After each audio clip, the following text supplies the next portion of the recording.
The glass towers of Weston and Crane rose like cold monuments to wealth and ego against the morning sky, their mirrored surfaces reflecting the city with a kind of arrogant permanence, and every day Alisha Grant walked into those revolving doors with a calm grace that disguised the quiet storm inside her, a storm built from years of being underestimated, undervalued, and overlooked. She was 27, bright, fiercely intelligent, and had earned her degree in computer science with honors, yet found herself behind the polished mahogany receptionist desk in the lobby of a multi-billion-dollar tech corporation where she was treated less as a professional and more as invisible decor, the smiling face visitors saw before they were ushered upstairs to the real thinkers, as though her braids, her brown skin, and her soft-spoken voice somehow meant she wasn't capable of the same brilliance as those who strutted past her in custom suits and $1,000 shoes.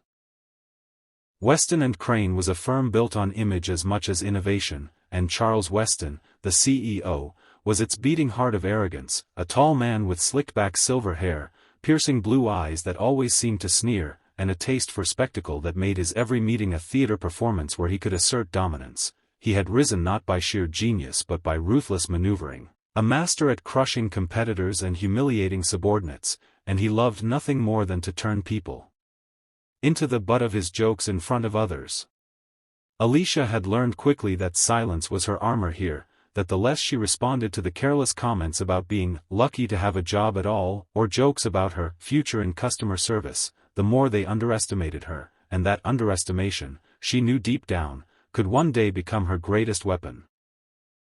That morning began like many others, the lobby buzzing with the sound of heels and polished shoes clicking across marble, the sharp scent of espresso wafting from the executive cafe, and the low murmur of employees rehearsing presentations under their breath as they waited for the elevators. Alisha greeted them with her usual warm professionalism, her voice steady, her eyes kind, her posture perfect, even as she overheard a pair of junior analysts muttering about her pretty face, shame she's just a receptionist. One whispered, and the other laughed, well, Weston does like his lobby to look impressive. She didn't flinch, didn't let the sting show on her face, because she had long ago learned that dignity wasn't about silencing others but about refusing to let them define you. She returned to organizing visitor badges, her fingers quick and precise, when suddenly a commotion drew her attention to the far end of the lobby where Charles Weston himself had appeared, flanked by a small army of vice presidents, consultants, and legal advisors, his stride confident, his laughter booming as though the entire space existed only to amplify his importance.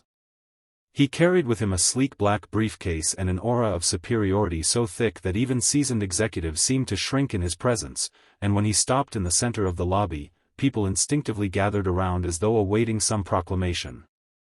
"Ladies and gentlemen," Weston said, his voice sharp and commanding, "today we are once again faced with the puzzle that has stumped this company for years.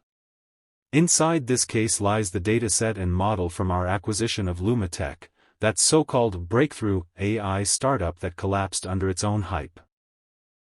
We bought it for pennies on the dollar because we saw potential, but let me be clear, despite 2 years of effort and millions spent, not one of you has managed to crack the algorithm to prove its true value. Not one." His eyes swept the crowd, narrowing on each executive, and the air filled with nervous shifting, murmurs, and forced chuckles.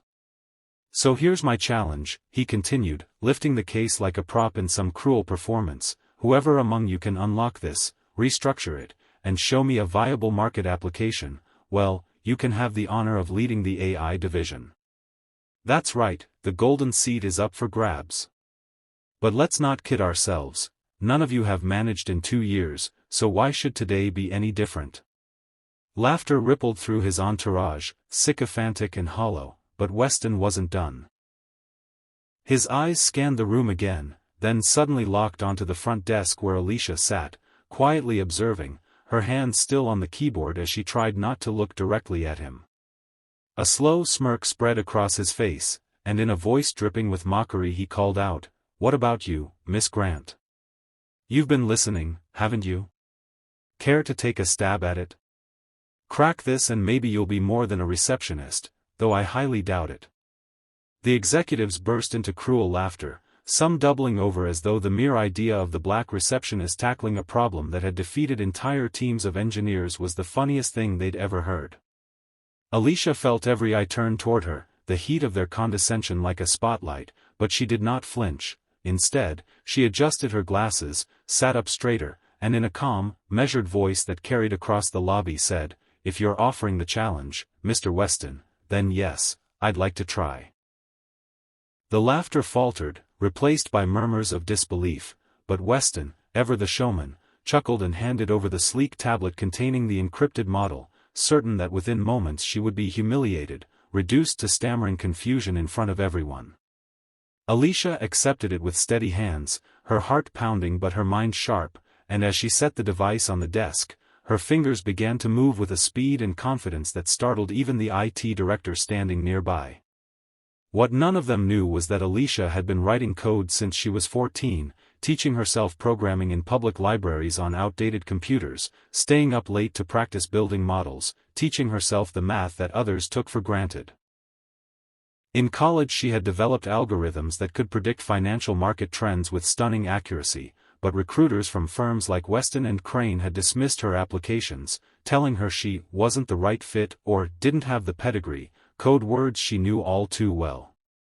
Now, as her fingers danced across the screen, she scanned the dataset, her mind instantly recognizing the flaws. The encryption was sloppy, a tangle of half-finished ciphers layered over an architecture that was fundamentally broken, a predictive behavioral engine built on biased input that skewed every outcome.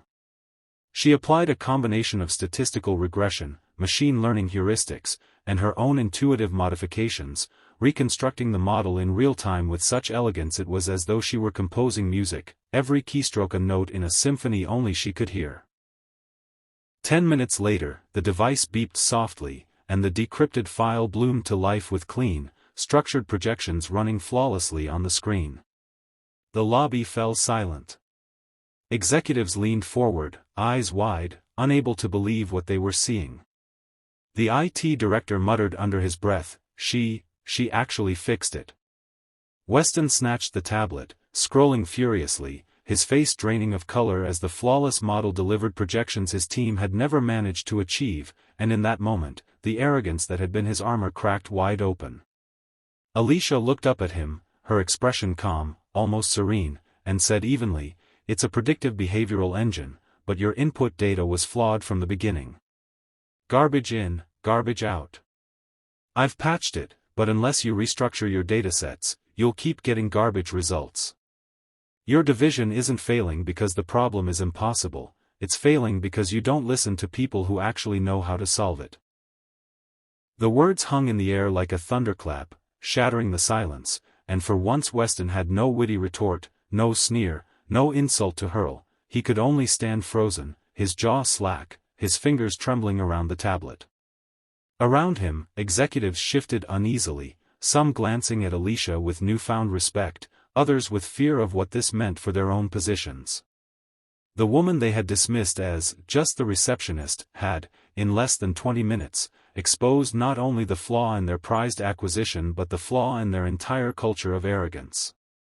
Alisha, as though nothing extraordinary had happened, placed her badge stack neatly on the counter, took a sip of her now lukewarm coffee, and returned to her tasks, while Charles Weston, CEO, master of ego, destroyer of competitors, stood in the lobby with his pride in ruins, realizing too late that the person he had mocked had just rewritten the rules of power inside his own empire.